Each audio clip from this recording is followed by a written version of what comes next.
Brilliance Audio presents The Second Chance Supper Club by Nicole Meier, performed by Amy McFadden and Hillary Huber. The rain-drenching Manhattan hadn't let up for 3 miserable days. On Thursday morning, an orchestra of percussive drops tapped at the window and woke Julia like an incessant faucet leak. At the same time, her phone vibrated just inches away. She blinked back confusion and raised her head from its spot on the living room sofa. To her dismay, a paper plate containing day-old bits of pizza crust clung to the side of her cheek. She'd fallen asleep in her clothes again. With one palm, she swiped the plate to the floor and rubbed her eyes. The beginnings of a muted dawn peeked through the neighboring buildings outside. Everything was blurred. Her phone buzzed a second time. Okay, she groused. The heel of her hand rose to press against an uncomfortable thrumming in her head. She smacked her dry lips and grimaced, detecting a layer of film coating her tongue. Trying to focus, Julia studied the screen. It read 5:45 a.m. Oh no. She tensed. Without hesitation, she punched answer. Hello? Clearing her throat took considerable effort.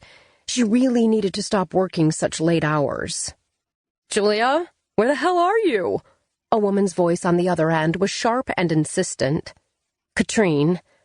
At home, Julia blurted, a shot of adrenaline sending her to her feet.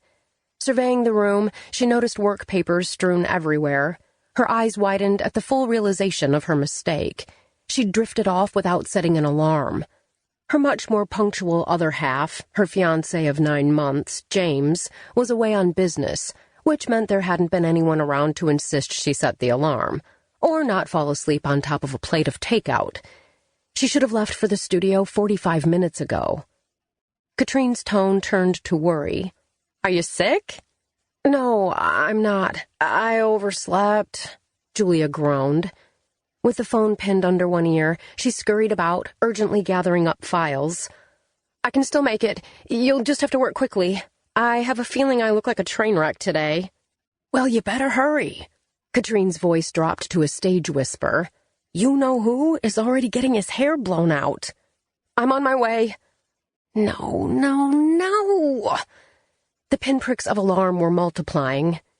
She was unbelievably late. Of all days. To make matters worse, Miller, perfectly on-time Warren, was already in the studio, probably rolling his eyes at Julia's tardiness and savoring how he'd deliver the news to the executive producer. Their EP, Peter Henry, was not known to show mercy. If he detected an iota of weakness among his staff, he seized upon it. Julia both admired and feared this about him. Currently, fear was winning out. This morning's slip-up would be used against her, for sure. Without so much as stopping to brush her teeth, she kept spare toiletries at work. Julia snatched her tote bag and phone, buttoned up her wrinkled blouse, and cast about frantically for something to put on her feet. She opted for the closest thing, a pair of running shoes with neon swooshes. Pausing to glimpse in the oblong mirror above the entry table, she recoiled. Oh, hell! She scowled at her reflection of electrified hair and purple half-moons drooping under bloodshot eyes. This is bad.